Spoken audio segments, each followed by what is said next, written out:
Amen. Yeah. So we're so glad to have with us Dr. Amanda Albert once again to share with us on panicked, anxious, and help. She is a very well-known lecturer and speaker on mental issues.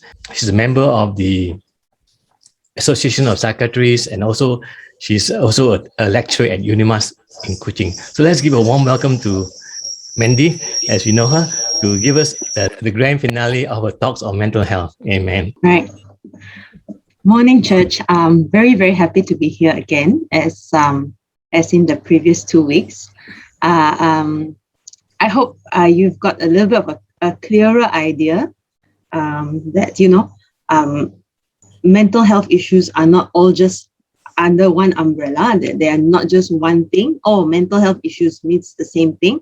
I hope that in the past 2 weeks, you've had sort of like an idea of the difference between a few of the different types of common mental illnesses. If you remember, in week 1, we talked about depression and mood disorders, right? So basically relating to the emotions. In week 2, we talked about psychosis. So things like hallucinations, hearing and seeing things that other people don't hear, basically having a very different experience of reality. Now, this week, we'll talk about something that's a lot more common. Now, in fact, when we think about people who present to just general clinics, like general practitioners and clinic kesihatan, things like that, this would be the most common mental health problem that people come with, right? And I'll just share my slides. We'll be talking a little bit about anxiety and the disorders that come with anxiety today, okay? Right.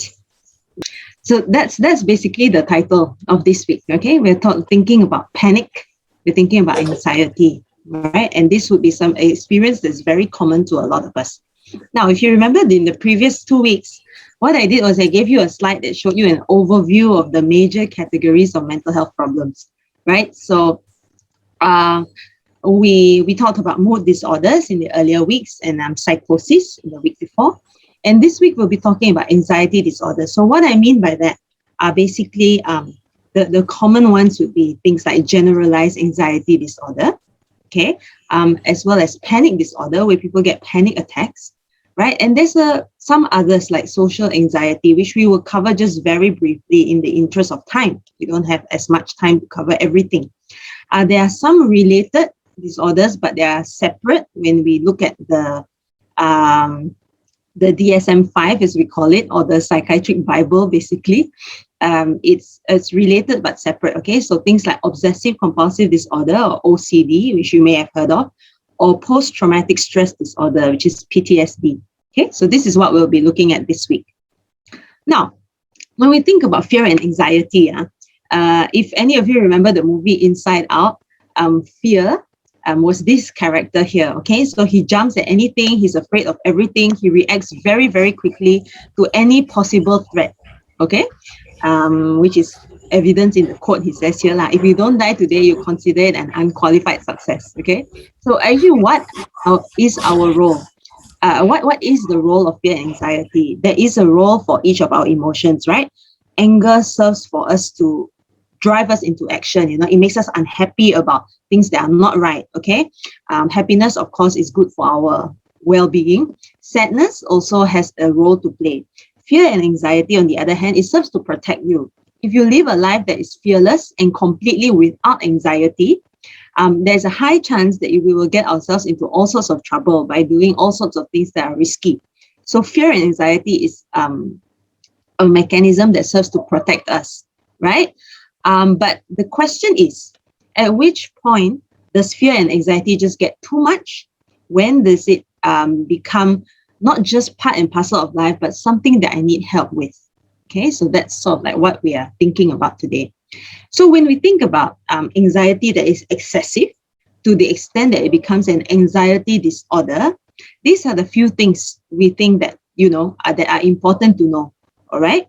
One thing is that somebody with anxiety disorder has a level of fear and anxiety that is very different, very distinct from just regular fear and anxiety, okay?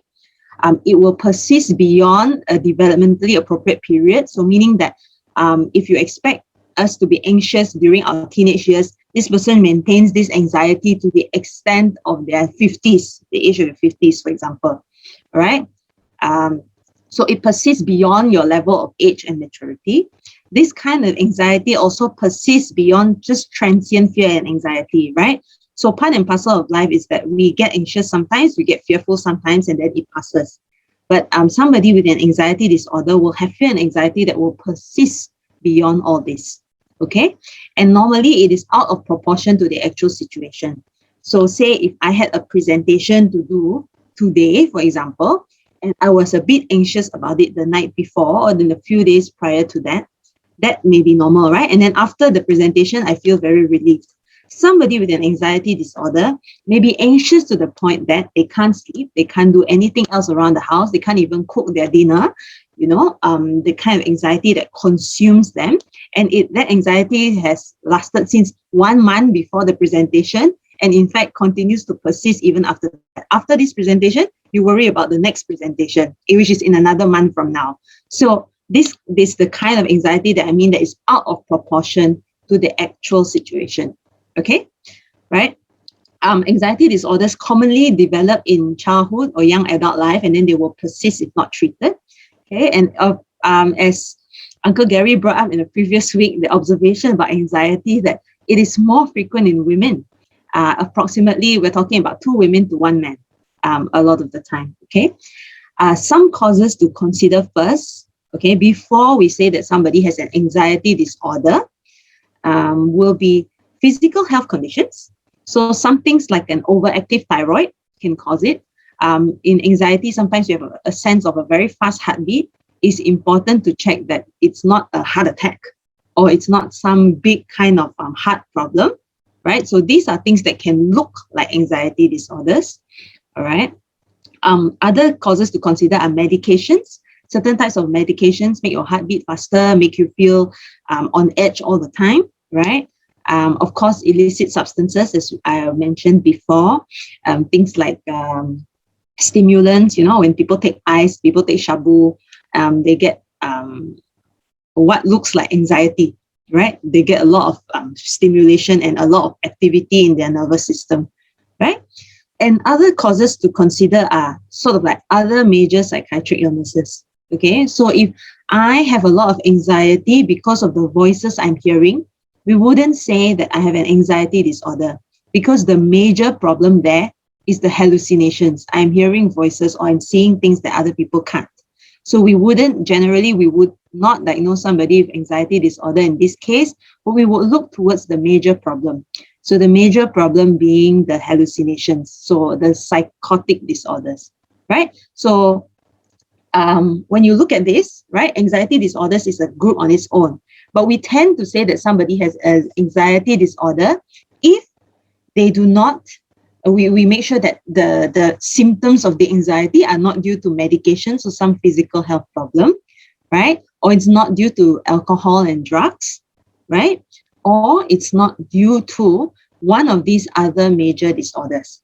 Okay, like say if I were depressed all the time, extremely depressed until I experienced palpitations, I experienced stomach discomfort, a lot of physical symptoms, we would want to treat the depression first. In the same way, if I'm experiencing anxiety because of some hallucinations, we want to treat the hallucinations first. Okay, so these 2 things are what are major mental health problems that need to be dealt with. And in the absence of all this, then we can say that somebody does have an anxiety disorder. Okay, so I hope that's clear. Can we have a look now at some common anxiety disorders and how they are diagnosed, right? So these are a few of the common ones. There are quite a number in the DSM-5, which we will not go through in the interest of time and in the fact that this is supposed to be an introduction to anxiety disorders in general.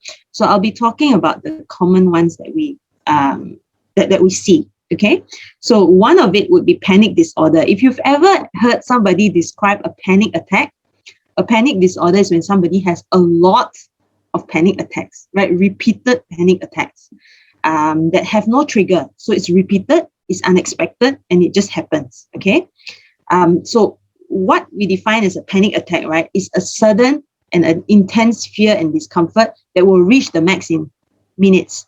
So I'm talking to you now fine, but when my panic attack comes, in 1 or 2 minutes time, I can't talk to you. I feel that I'm going to die. I feel very, very uncomfortable. And I feel at least 4 of these things in this slide here. So fast heartbeat, I feel my heart is beating fast. I'm sweating. I'm difficult to breathe. My chest hurts. My stomach hurts. I feel like vomiting, right? I feel dizzy. I feel like I'm losing control. Am I going to die? This will occur in a matter of minutes from now. So when it happens like that, super fast, and it spikes up like that, that's what we call a panic attack. So somebody who has panic disorder would have repeated, unexpected, untriggered panic attacks like this repeatedly, okay? And you would have, in addition to that, 1 month of worrying about the next panic attack. So meaning that I have a panic attack and I worry about, when my panic attack is over, I'm constantly worried about the next one. And I'll do whatever I can to prevent it. So I will stop exercising in order to prevent myself from feeling short of breath in a panic attack. I will stop driving. I will stop doing anything stressful. I will stop everything, that kind of thing. So you have panic attacks plus at least 1 month of this kind of worry. And in that case, we can diagnose someone with a panic disorder, right? Agoraphobia can be something that's related to panic disorder or presents on its own. This one involves excessive fear and anxiety of at least two of these things, okay? Being in public transport, being in open spaces, or being in closed spaces, and being alone outside the home, okay? So these situations are like hell to this person, okay? They are avoided and they are and otherwise they endure it with a lot of difficulty, or they need companions to be with them, okay? And the main worry in agoraphobia is that if something embarrassing happens, like if I get a panic attack, for example, or if I have embarrassing symptoms, like I need to go to the toilet, I worry about any sort of physical symptom I have, escape and getting help will be difficult. So in agoraphobia, the main worry is that I can't get help. If I'm going out, I get in a traffic jam, and I have a symptom and I need to escape, I can't get out of the traffic jam. If I'm in a lift, it's crowded, I can't get out of the lift, right? Or if I'm out in an open space on a football field, but I'm by myself and have a symptom, nobody will come to help me. So I need to have somebody with me, right? So it's that sort of fear that causes somebody to avoid these things. So public transport, open places, closed places, being alone outside the home. Okay, so that's agoraphobia. Sometimes it happens together with panic disorder. Now, the other one is a bit different, okay? The other one is generalized anxiety disorder. So this person, in other words, would be kanjiong all the time, basically, okay, on edge all the time. And we're talking about excessive anxiety and worry about multiple issues. So basically, this person is kanjiong about everything, stress about everything also stress, right? This one would be most days for at least 6 months. So if somebody has a period of 6 months where they're always worried and anxious, right? And it's different from their previous style. Now they are like very, very much more anxious all the time, right? For 6 months at least, then we think about generalized anxiety disorder. Usually, somebody with generalized anxiety disorder will have at least 3 of these things, okay? So feeling restless on edge all the time, getting very tired easily, difficulty concentrating, being very easily angry or annoyed at people, right? Having muscle tension and having disturbed sleep. So can't sleep. So if you have, a lot of excessive anxiety and worry that is different from your previous self, and then you have at least 3 of these things, then we'll be thinking about generalized anxiety disorder. And usually in this case, it interferes in other areas of life. So people have difficulty with relationships, cannot get along with family, very, very stressed, don't allow children to go out, don't allow husband to go anywhere, constantly calling husband to come home, things like that. Can't do any responsibilities at work, at school, cannot perform in school because too anxious, right? This would be generalized anxiety disorder. So of course, the main rule, like I mentioned earlier, is written right at the bottom here, that it's not due to another medical condition, not due to some sort of medication, not due to some sort of alcohol or drug issue, not due to some other psychiatric illness. Then we think about one of these anxiety disorders. Okay, so this slide, there's a lot here, but the reason I put them together is I wanted you to have a bit of an idea of the comparison between the few. Okay, and like I was talking to you earlier, if you still find panic disorder and generalized anxiety or disorder quite confusing, this is the difference in how the symptoms feel like. Okay, if you look at the blue line, which is panic disorder, somebody has a peak in the symptoms, right? And it goes up very, very quickly. And then later on, it goes down. And then sometimes in between, the person is just generally very okay, still okay, until the next panic attack comes again. Okay, so it's an up, down, up, down, up, down sort of graph. Generalized anxiety disorder is the one in red. So somebody remains anxious the entire time. It's not episodes of kanchiong, it's kanchiong all the time.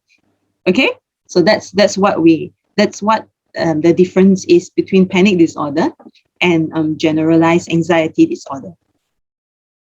Yeah, so these are a few conditions that are not exactly pure anxiety disorders. They are classified in other categories in the DSM-5, but they are a little bit loosely related.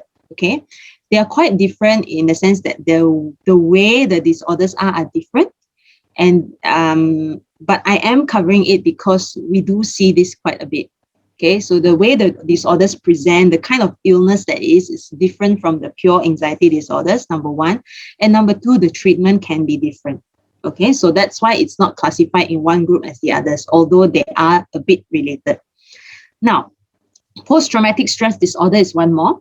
So if somebody has had exposure to some death event, or some violent event, or some serious injury, somebody with PTSD, as we call it, would have any number of these things. So you often see this in people who come back from war, right? Who come back from war, soldiers who come back from war, or even policemen or firemen who work in very, very high trauma environments.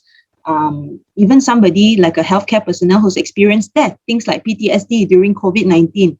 We are expecting PTSD to be present in a lot of the frontliners and the healthcare workers as well.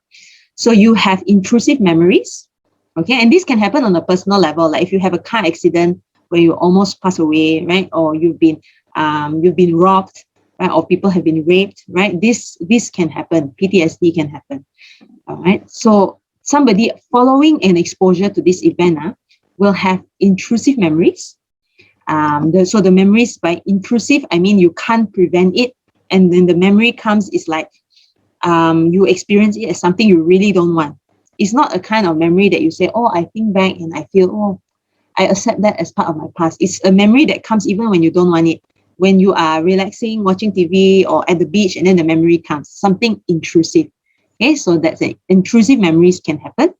You have flashbacks where for a moment you feel like you are right there again, where the event was happening. Nightmares. Sometimes people have hyper reactivity to surroundings, so they're very reactive, right? They easily terkejut, right? They're a little bit of a sound and they are shocked, right? So that kind of hyper reactivity, or constantly watching out for some danger, right? So that is one more. And you avoid the event. You avoid anything relating to that event. If I have a car accident on that road, I'm never going to drive on that road again. And that could be a symptom of PTSD as well as changes in emotions. So the person is more sad or more easily angry, right? And some issue with memories as well. So you have difficulty remembering and learning new things. Okay, so that's PTSD. OCD is another one which some of us may relate to in terms of keeping the house clean. During this season, everybody may have to become obsessive compulsive to some extent in terms of hand washing and things like that. But and a lot of us may have these traits, but obsessive compulsive disorder is when all these obsessions so meaning thinking, repetitive, intrusive thoughts. I'm always thinking about, I worry that my family is going to contract some sort of serious illness. That's an obsession, and it comes all the time, or even when you don't want it. Like I said, when you're relaxing at the beach, the intrusion comes, it intrudes into your mind. That's obsession. okay, and compulsion, so repetitive behaviors. So meaning if I close the door, I must close the door 3 times. If I off the light, I must off the light 5 times. So on, off to make sure I really off it. Okay. When I clean, I must wash my hands 3 times to make sure it's fully clean.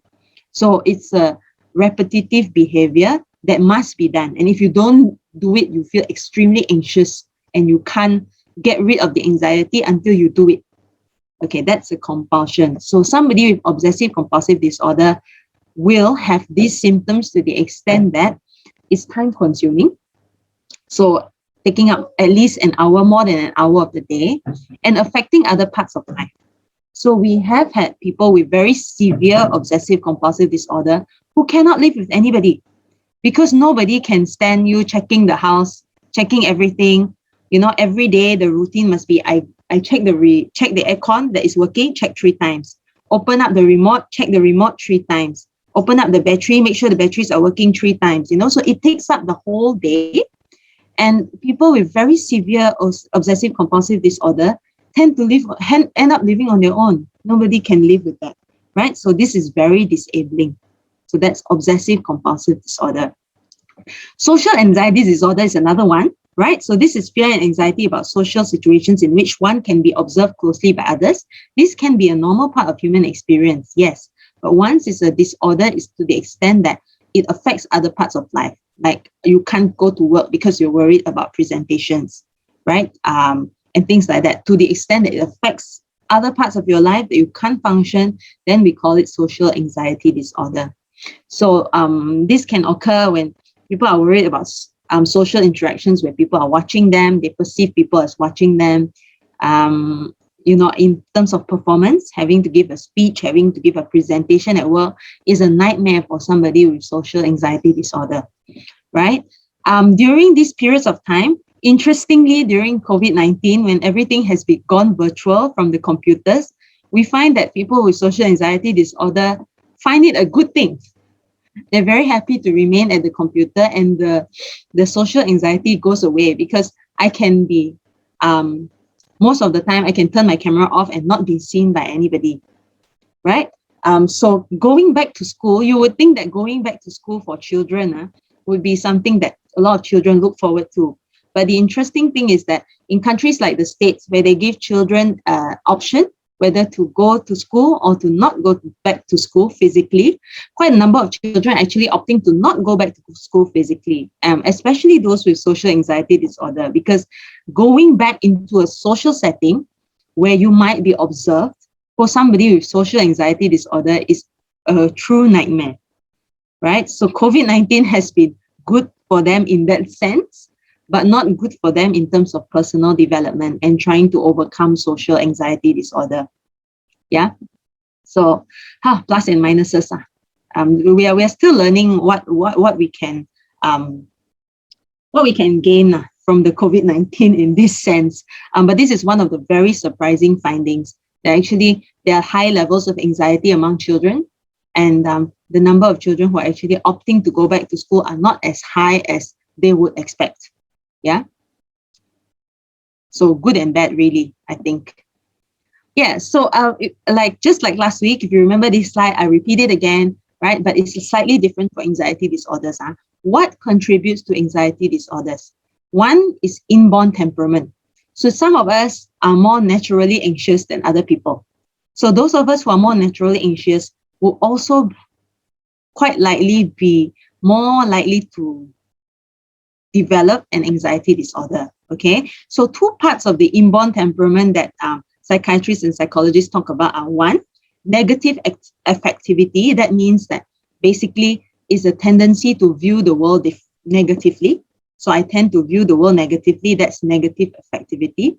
And another one would be anxiety sensitivity. So tendency to view anxiety symptoms as harmful. Some people view it as, okay, normal part of life. I'm just anxious sometimes. Ha ha ha, and then they manage to laugh about it. That's not anxiety sensitivity. Somebody who has anxiety sensitivity tends to view it as, ayo, I'm a very kanchong person lah. It's a very bad thing, right? To view it as harmful. So if you have an inborn temperament that is one of these 2 particularly, you would have a higher risk of developing anxiety disorders. right? Another thing would be physical and chemical brain differences. So just like in depression, serotonin is involved, and another one would be norepinephrine. So these few chemical brain differences do contribute to anxiety disorders, which also explains why medications work for certain anxiety disorders, right? Genetics is another one, of course. If you have your first degree relatives have anxiety disorder, you are more likely to develop it. A developmental environment is another one. So any negative childhood events can predispose a child to develop an anxiety disorder of some sort. And overprotection in families, that's another one, right? So for a lot of us as parents, we do want to protect our children, to make sure they have the best of what, they make sure they have what we didn't have before. But there is a certain point at which overprotection in families can contribute to your child having a higher tendency of developing anxiety disorder. So allowing your child to make mistakes, and to deal with failure is also part of not part of protecting them against anxiety disorder, right? Stressful life events and trauma, obviously. So disease, death, bereavement, all these can contribute to anxiety disorder as well. So with any given person, it's probably a mixture of any of these factors. Yeah. So again, by the grace and the inspired wisdom of God, I'm very thankful that we have treatment and help today. Okay. The first one, and this can be, is self-help techniques, and this can be useful at any stage. So it can be useful for even your regular fear and anxiety. Any of us who are just generally fearful and anxious, it is useful to you as well, right? And we'll talk a little bit about that later. So that would be deep breathing exercises is one. Progressive muscle relaxation is another one, and mindfulness. So what we call mindfulness is engaging the senses. I will talk a little bit more about this after this, okay? The second one is, of course, self-care, which is similar to the other mental health conditions we talked about in the previous weeks. So finding your refuge in God and being honest with Him about your struggles, right? And allowing Him to minister to you. Social circles, so building your social circles of people who can, who build you up, who build you up and who provide a listening ear to your anxiety, who provide some understanding, some compassion for your anxiety. Helping others is another way. We found that helping others does take your mind off the kind of anxiety you have now and focuses your attention on something else. All right. And exercise, diet, hobbies, these are all parts of self-care that I've talked about previously. Okay. Talking therapy is another one. Talking therapy is particularly useful for anxiety disorders. Okay, by anxiety disorders, I mean generalized anxiety disorder, agoraphobia, panic disorder, even social anxiety disorder. Okay, not so much for PTSD. And I mean, in terms of PTSD and OCD, we are talking about a different type of talking therapy. It's a bit different.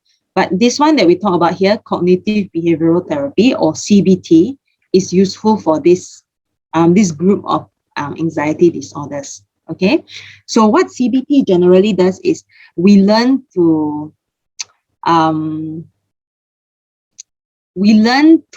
modify the things that we can modify to modify our anxiety. Okay, so for example, when I'm anxious, I start breathing very quickly and I feel like my heart is beating quickly, right? So one part of CBT is learning how to control that breathing and to bring our heart rate down so that it doesn't build our anxiety. So I'm anxious about my family situation, anxious all the time, for example. Okay, and then I breathe fast all the time. I feel like my heart is beating very fast. I'm very stressed. So one part of CBT is actually trying to teach us to control that breathing and control the bodily response so that it doesn't feed the anxiety further. Okay, because it's a cycle. When I'm anxious, I breathe quickly and all these things happen in my body. And because all these things happen in my body that feel like stress, the stress builds up the anxiety further. And then the anxiety builds up the bodily responses further. So it's like a cycle. So we're trying to cut it by dealing with the bodily responses. That's one part. The other part is anxiety changes your thinking. So when I'm anxious about my friendships with other people, as a result of that, I don't go out at all. I don't keep in touch with my friends. I don't reply when they contact me. I don't go out at all. That one is the behavior part. And in my mind, I think, oh, you know what? My friends definitely think that I'm a bad friend. There is no way that they will want to get in contact with me again. You know, my life is worthless. I'm no hope lah, you know, that kind of thing. So that's the thinking part. And then that thinking part will build up your anxiety further. It will say, oh, yeah lah. So I'm very, very anxious about it. So it's another cycle. So what CBT does is we deal with these thoughts that are happening. And we try to think about, when you talk it over with the therapist, are these thoughts true or are they not? And when you deal with that, then that sort of brings the anxiety down as well. Okay, so we are dealing with the bodily responses and the thinking that makes our anxiety worse. So that's what we do in cognitive behavioral therapy lah. Or if that's a bit confusing, you can ask a little bit later, and then we can talk about it again. Okay, so that's CBT, and that is the therapy that actually has very, very strong evidence that is very highly effective in anxiety disorders. Yeah. And of course, together with that is relaxation techniques that we will talk about again later. Okay. Of course, there is also a role for medication, right? Sometimes anxiety disorders get too overwhelming. They're very difficult to control. So there is a role for medication.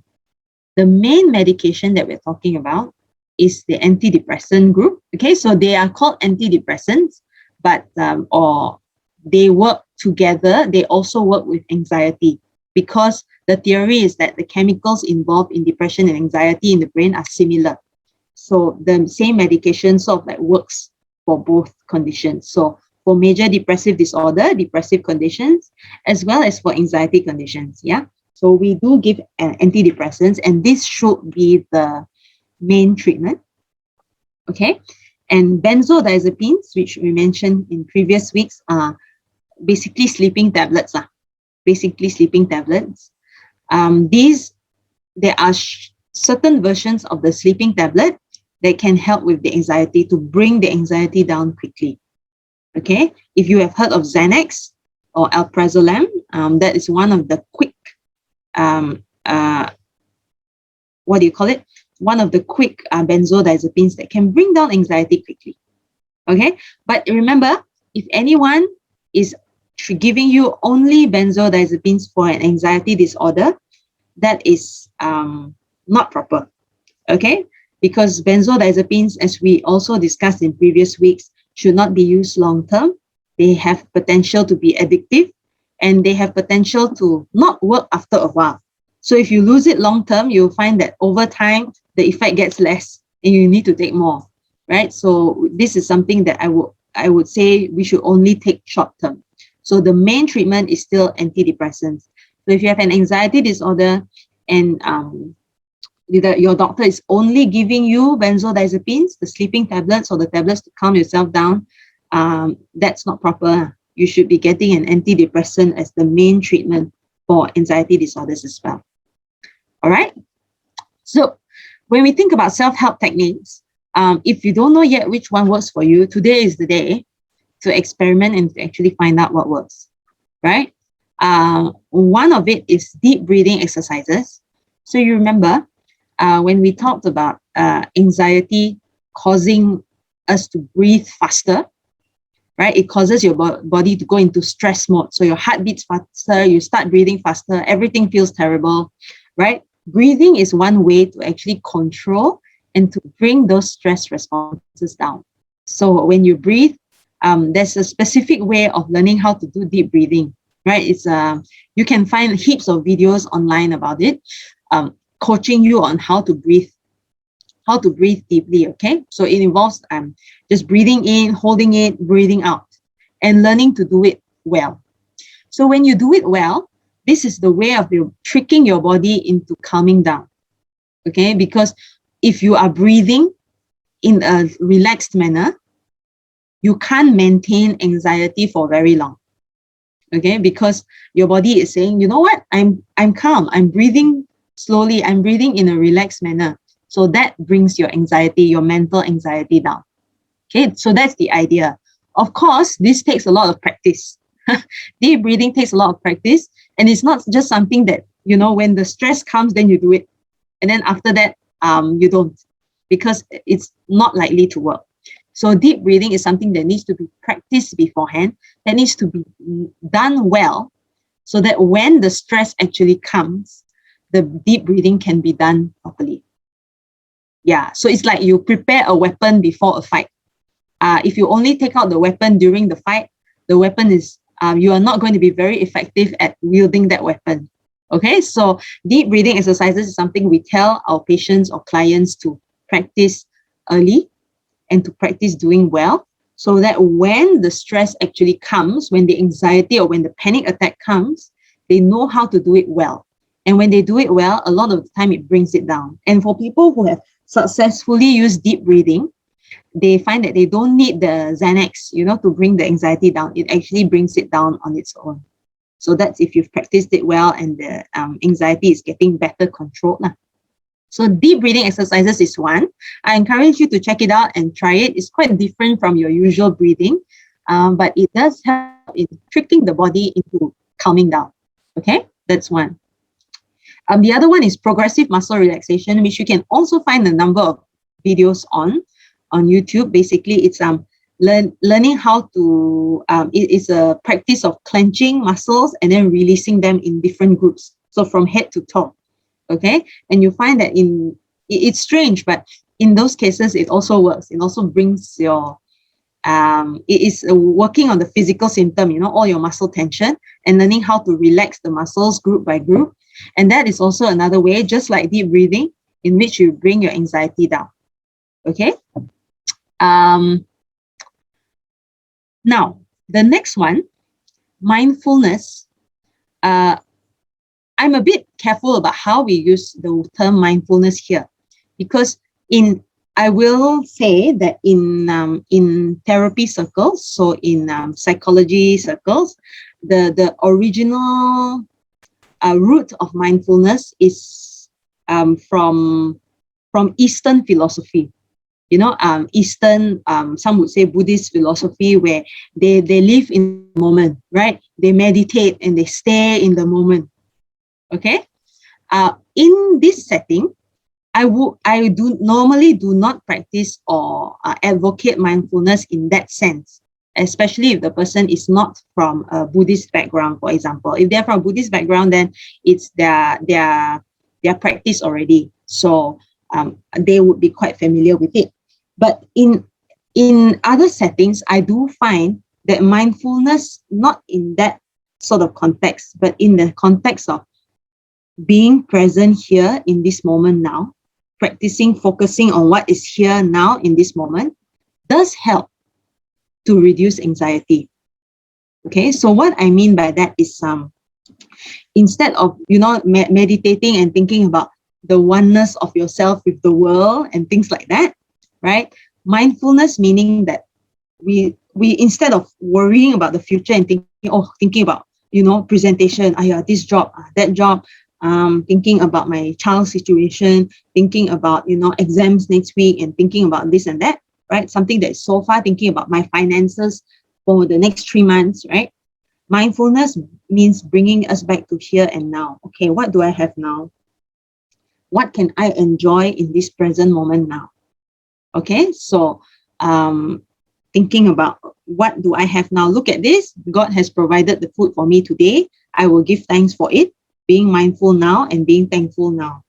All right, thinking about it. Okay, I have a roof over my head. This is what I do have now. All right, there's a breeze out there. There is fresh air from the trees. That is what I do have now. So mindfulness, it really helps for people who kanchiong a lot about the future, who worry until 1 year into the future. Mindfulness is a self-help technique that thinks about coming back to now and being thankful now. So it's almost like giving thanks lah. It's almost like giving thanks, right? And another bit of relaxation that I do encourage people to learn is some self-help. Self-help as in engaging our senses. So a lot of the time we go through life taking things for granted. We go, and the human is such that if we hear something the same time, the same thing often enough, we get desensitized and the feeling is not there for us anymore.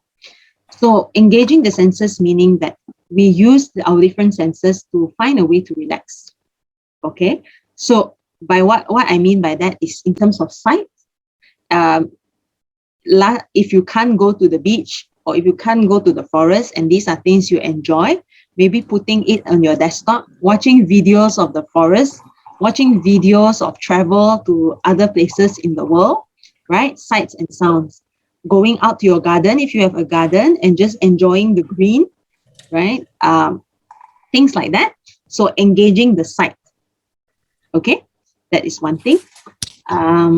Some people love a certain color. So if you love the color purple, go and paint your room purple or something like that. Engaging the sight, just enjoying the sight. Paint one panel of your wall yellow, which you enjoy. That is engaging the sight as well.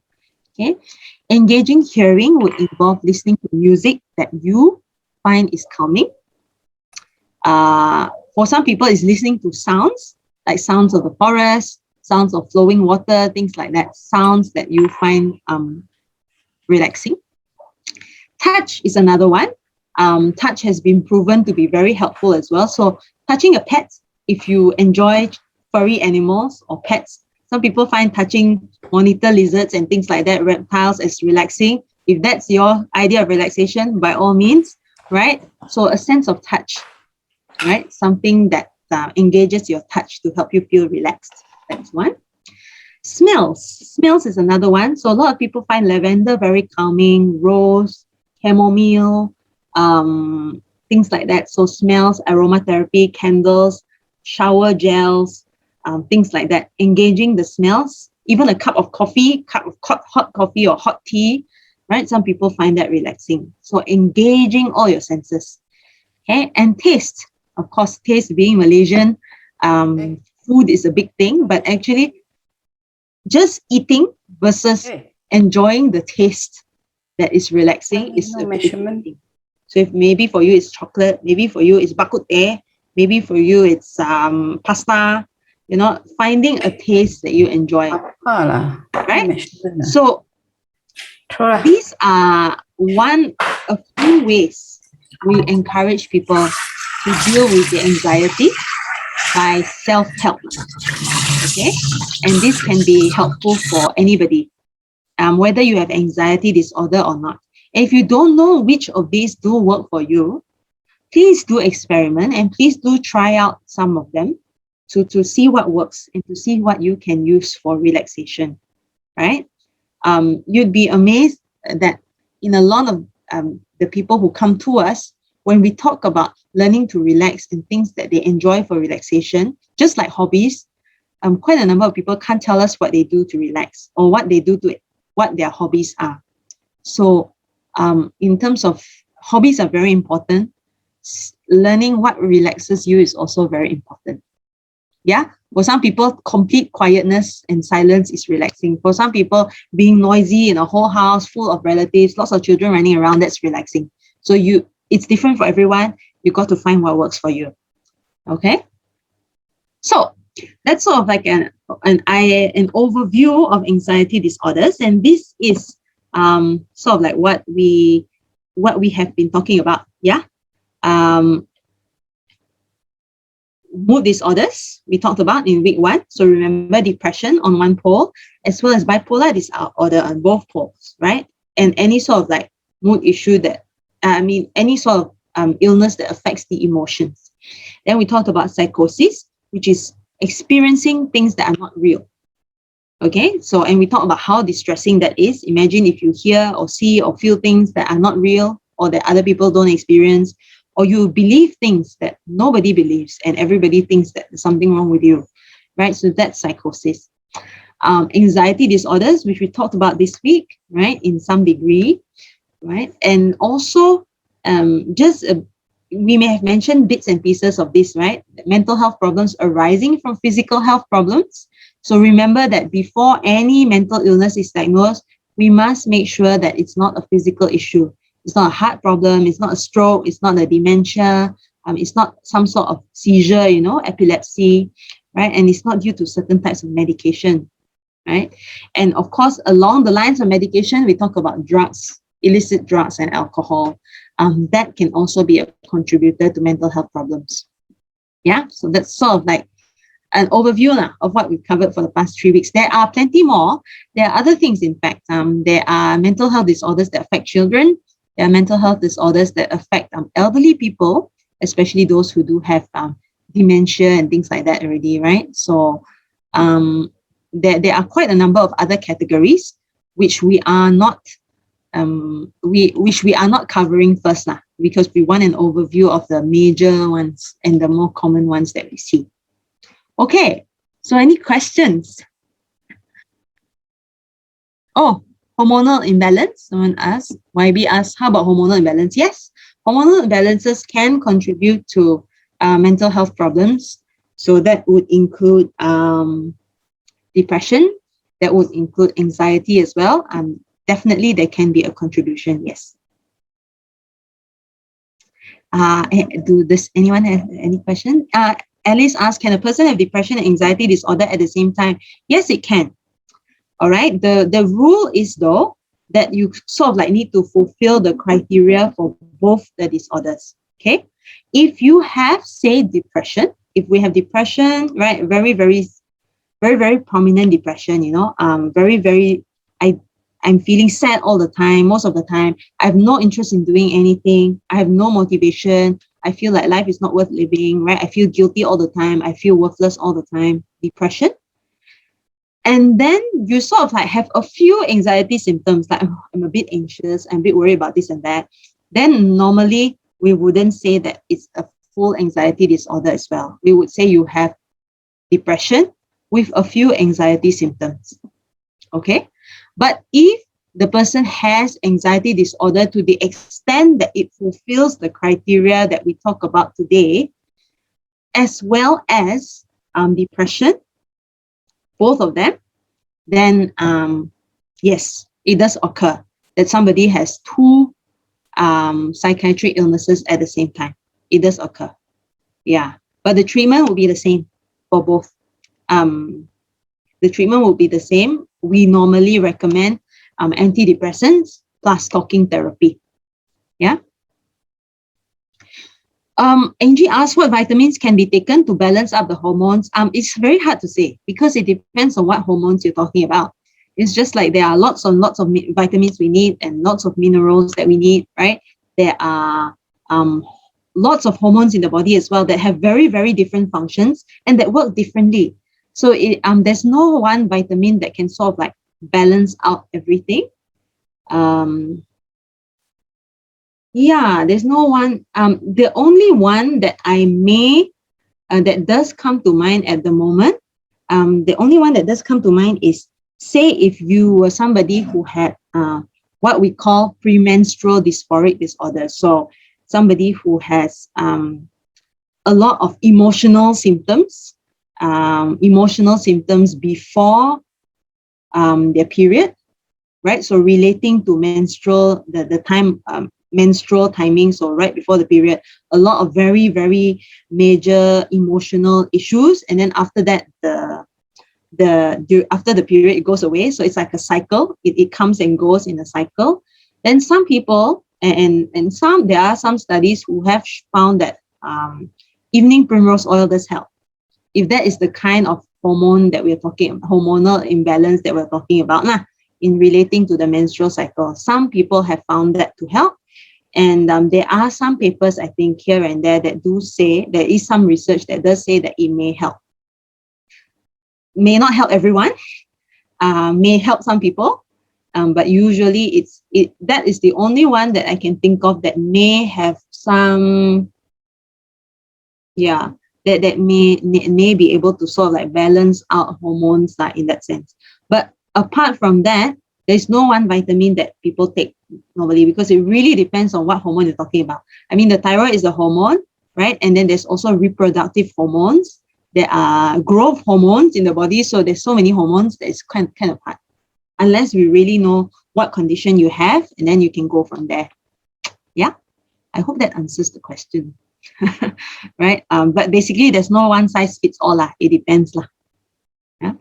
Oh, Stephen asks, does age also cause the severity of anxiety disorder? Okay.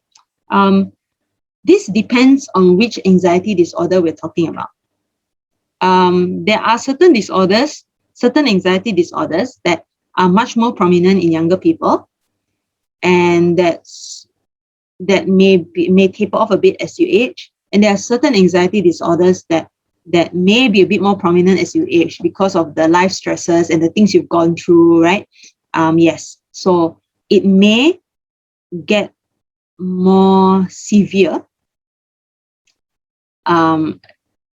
It may be more severe in older age. Now, another important thing to remember that is in dementia, right? So dementia, we always think of dementia as having memory problems, right? You start to forget where you put your keys, you go out and you forgot the way home, right? We think of dementia as that.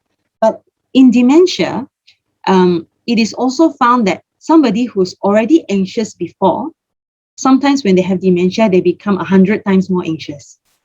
So some forms of dementia will amplify your previous trait. So if you are somebody who is very happy-go-lucky, and then in dementia, you become either extremely anxious, the total opposite, or you become 100 times more happy-go-lucky. So you don't care about anything. It's just like, everything I can do, that kind of thing. So in somebody who's anxious, some people who have anxiety and then develop dementia later we do find that the dementia makes the anxiety go haywire, more 100 times more, maybe. They become much, much more anxious. So in that case, that you may see that the severity increases lah. Yeah, because of the involvement of the brain degeneration, or the brain slowing down, right? The brain slowing down and losing tissue as you age. Then what was your previous trait becomes 100 times stronger. Yeah, it doesn't happen in all cases, of course. Some people have totally lose the trait. Some people get it 100 times stronger. Okay, so that may cause what you observe. If you observe anyone to have severity of the anxiety disorder worsening, that may be a factor. The role of dementia. Yeah. Oh yeah. So evening primrose oil is one. Like I mentioned earlier.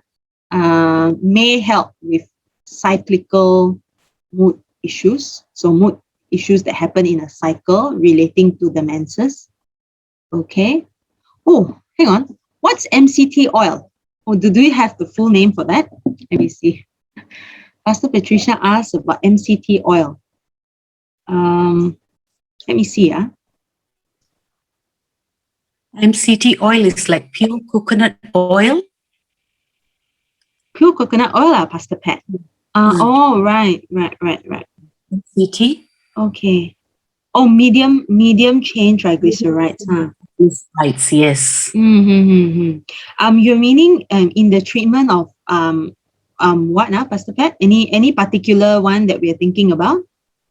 Prevention, dementia prevention. Oh, right. Okay.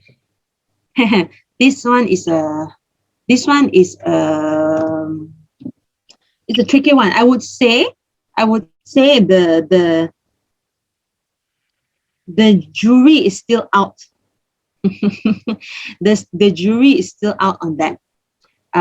Yes, there are some omega oils, like omega fish oils. There are some omega fish oils that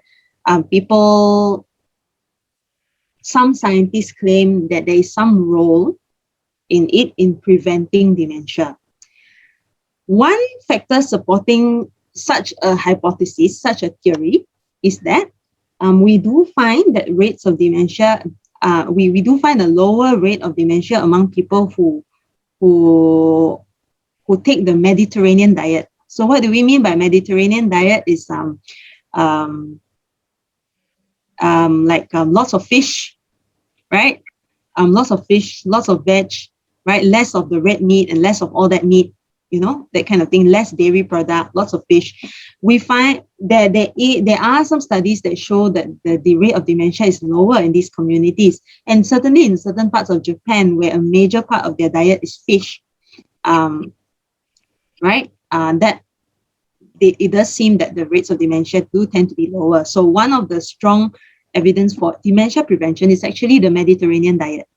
Okay, I can't speak for MCT oil per se, Pastor Pat, because we kind of need to know what exactly is in it, and there are very specific types of oils or triglyceride oils that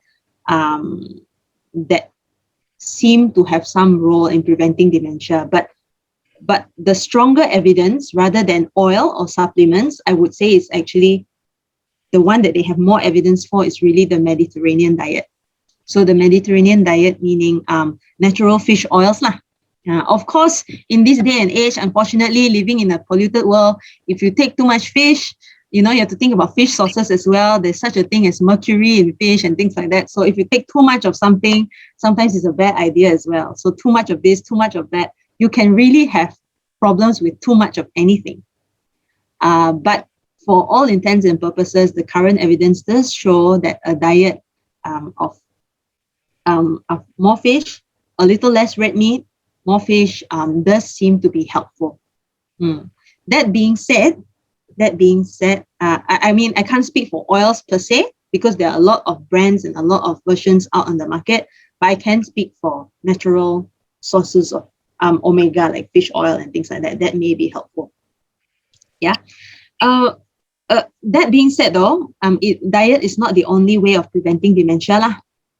There are a few other measures that do bode better for people to prevent dementia. For example, keeping your social circles, keeping a meaningful social engagement, conversations, and things like that. That is also protective. The other thing is Mediterranean diet seems to be helpful, but remember that all these don't function on their own; they come together. Okay, and the other thing that we have a lot of strong evidence for is really exercise. So social connections, exercise, and Mediterranean diet, or sort of like, Mediterranean diet. This seem to be some of the stronger evidence for prevention of dementia at the moment lah. At least that's as of the past, the more recent International Dementia Federation sort of updates. Yeah. These are the few, but they work together. So I wouldn't say you can just prevent it based on diet alone. You can do all these things, and yet at the same time, if your genetics are strong enough, unfortunately, dementia may still catch up to us. Yeah, so it's a mix of factors usually, and yeah, it's a mix of factors. At the end of the day, our lives are in God's hands, really. We do our best, but our lives are in God's hands. Yeah. All right. Thanks, Master Pat. Anybody has any questions? Yeah, Dr. Amanda. Yes. Perhaps a question which concerns pastors and leaders. Yes. Yeah, because many pastors and leaders, they suffer from burnout, burnout syndrome, where they're overworked and too much pressure in life. Now, is there any way that pastors and leaders can prevent burnout? What sort of steps to prevent them from falling into this kind of rabbit hole where they find it takes a long time to get out? Yeah. So I mean, apart from self-care and sort of like taking the time to just take care of yourself and have compassion in yourself. I think a big part of it is really it's very natural, I think, for pastors and leaders to give and to give and to give. If we want to take a step back, probably we get the response like what Martha said to Mary, that kind of thing. You look at her; she's just sitting down there, not doing anything. Okay, but I think the biggest thing would really to think about taking care of yourself too. that it is okay to actually step back and take a bit of time, even one day a week, or if you can't afford that one day in a week, maybe half day just for yourself, and to not feel bad if you're not contactable during the time. I do think, at least from my limited experience, the pastors that I talk to do sense that sometimes it's on them, kan? So to be on call 24/7, even worse than doctors really sometimes. So the idea is to actually take the time to care for yourself and not feel guilty about it. I think that's important.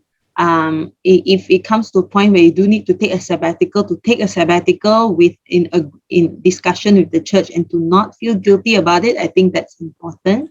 If you can't afford a sabbatical, then at least a day a week just to do your own thing. And it doesn't have to be spiritual things. It can be, spending time with the Lord and edifying yourself, reading the word, prayer, and things like that. But it can also be other things to take care of yourself. So God does provide us other ways in which to take care of ourselves, I think, whether it be being in the outdoors or being indoors, just doing your own thing, just doing what makes you yourself. I think that's important. So taking your own personal time, I think it's super, super important. The other thing would be, that's one is self-care. The other thing would be self-compassion. As pastors, you naturally have a lot of compassion for your flock, the people under you, right? We're compassionate for everybody. We forgive their mistakes. We take it as a human thing, It's so human for them to feel this way. It's human for them to go through this. But when the same thing happens to us, we beat ourselves up about it. We say that I am a leader. I hold myself up to a higher standard. This shouldn't be happening to me. I shouldn't feel this way. This I shouldn't, you shouldn't, we shouldn't, in psychology circles is sometimes unhelpful. The shouldn't beats us up. All right. Maybe it's the same compassion that we apply to others, we can apply to ourselves as pastors as well.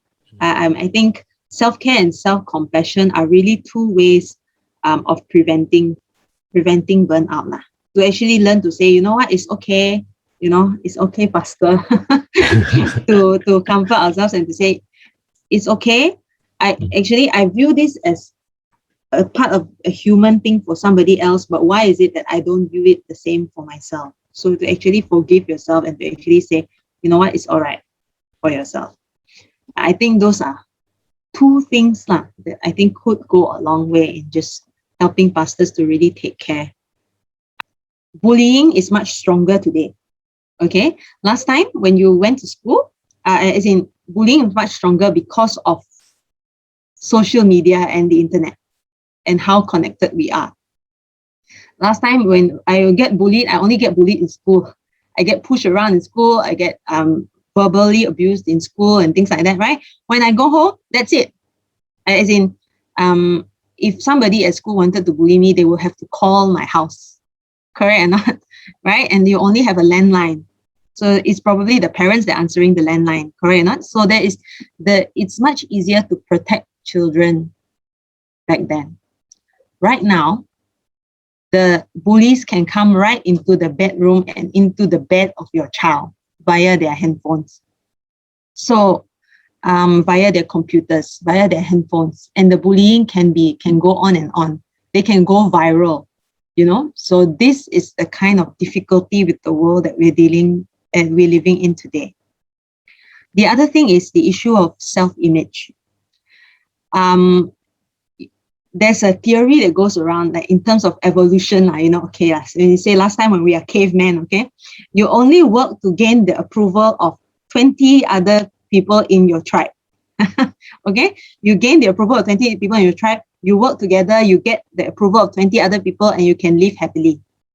Okay, and back in the day when we didn't have, we were not so connected, we didn't have social media, we didn't have the internet and things like that. We only seek for approval of our immediate friends and our family. And that is the small circle that we need approval from. The young people today have access to a lot more people. That includes strangers as well. So young people put things out on social media and look for the approval of many. So it's more than just the 20 important people of your life. You look for approval of 200, 2,000, right? Nobody can gain that kind of approval of so many. So that the other theory is that young people are a lot unhappier in that sense because of they are reaching there is an impossible standard to reach, the approval of the social media circles. Okay, so that's another factor. The other factor is of course that the pace of the world we're living in, the kind of expectations they have. You're expected to finish school, go and get a degree and things like that. And I mean, there's a lot of expectations that go along with the world today that they find difficult to deal with. So these are the few factors. And I mean, this is a bit of a long answer because this issue with young people is actually a very big one at the moment. Okay. So what we can do, a lot of programs now are looking into building resilience for young people. So what we mean by resilience is building a stronger self-image, finding who you are and to learn to be true to that, to not be so moved by the wind and to not be seeking the approval of 20,000 people, which is impossible and will always lead to depression and always lead to anxiety. Another part of building resilience is actually teaching young people to deal with stress, right? And to deal with failure. Okay, we live in a world where your failure can become viral. You compare yourself with other people because everyone on social media shows their results and shows their successes, and they don't show their failure, right? Nobody shows their failures on social media most of the time. So somebody who fails goes on social media and compares themselves to the 20 other people around them who passed or who succeeded. Okay, so a part of building resilience is trying to teach young people to deal with failure. So these are all things that the child and adolescent psychiatrists and psychologists are really looking into at the moment, and even teachers as well, teachers and lecturers. We're looking into how we can actually build resilience among young people. I don't think we have all the answers yet, but we do have some ways in which we are trying to sort of like build this in young people. Because of the world we live in, we can't be using the old way. We can't be using the way that we learned how to be resilient, to teach the young people to be resilient. We can't. We have to come up with new ways. And I think this one is still in progress. Yeah, this is still in progress. But definitely, Diane, it's if it's this happened 30 years ago, it is happening a lot more today, and it is on the forefront of psychiatry and psychology. It's a big concern with regards to young people and their mental health. We are seeing a lot more fragile mental health states. And I think a large portion of it is due to what is seen, the kind of world they live in now, where everything is so connected. That being said, I would say that parents, we shouldn't completely cut our children off from social media and cut them off from internet, because that way you're creating other problems instead. A lot of studies show that young people find social media as a very positive outlet for self-expression.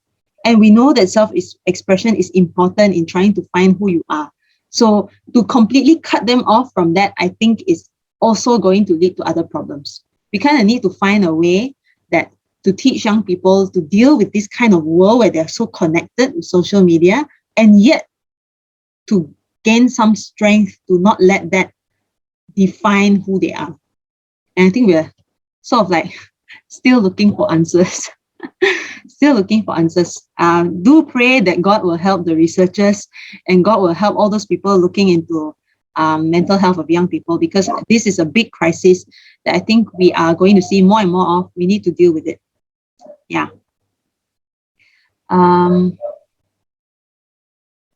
So Angie was saying, suggest to. I hope that answers your question, Diane. It's a bit long, but that's like sort of the concern.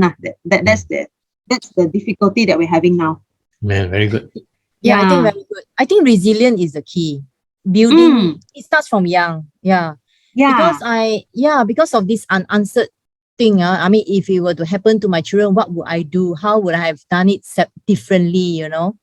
It's very yeah. tragic. This is very tragic. I just have this unanswered thing on my mind. Yeah. And it's not all up to parents. I think it needs to be, at a teacher level, it needs to be, people need to be aware that this is a big problem with affecting young people today because of the world we live in. So sometimes as parents, you do your best, but really sometimes there are other factors beyond your control if this were to happen to your child, and nobody wants it to happen, it just does.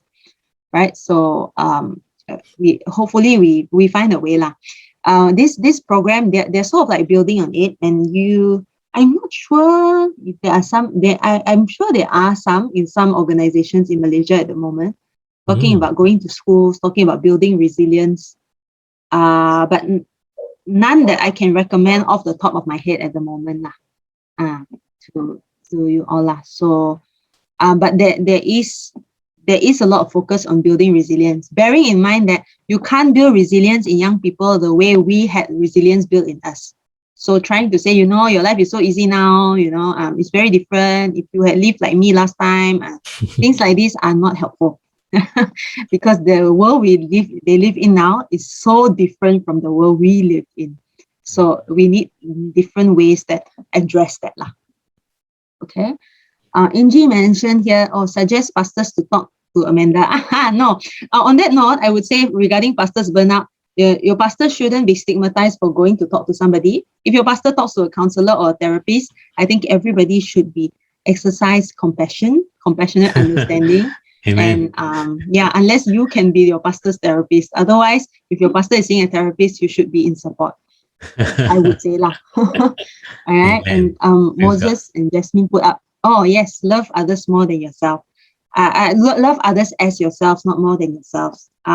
We talk about a lot of self-sacrifice in Christianity, but I think we in the issue of mental health, we do need to take care of ourselves in order to take care of others well lah. Yeah. Angie asked where we can see this program for building resilience. I can't name any at the top of my head at the moment. But there are some. I know that there are focus some. on family. Focus on family. There you go. Yep. So focus on the family does have some, and it's good. If there are some specifically for building resilience in young people, that's important as well. It's a tricky thing, and I think it's a crisis lah facing our young people. We do need to deal with it. We're dealing with a lot of that. Praise God. Thank you, Dr. Amanda. You've answered all the questions so well. Yeah, beyond your years. You know so much. And we really appreciate all you've done and all the advice you've given. Yeah, and we really happy to do it again if there are any specific topics that we want to cover. Pastor Josh, no problem. Yeah, thank you. We really learned so much. Amen. Right. Okay, perhaps I would like to ask Pastor David to just bless us all with a benediction. Thank you so much, Dr. Amanda. Thank you. Really blessed by all the 3 sessions that we had. Amen. Praise the Lord. Okay, let's have this benediction. Heavenly Father, I thank you for Dr. Amanda with us these last 3 Sundays and enlightening us in so many different aspects about mental health. And we have been so blessed. And we know that many are struggling out there. And I pray to God, indeed, you will help when we are others. I also ask you to bless each and every one of us in our church, that we will triumph over all the struggles with mental health issues. In Jesus' name, amen. Amen.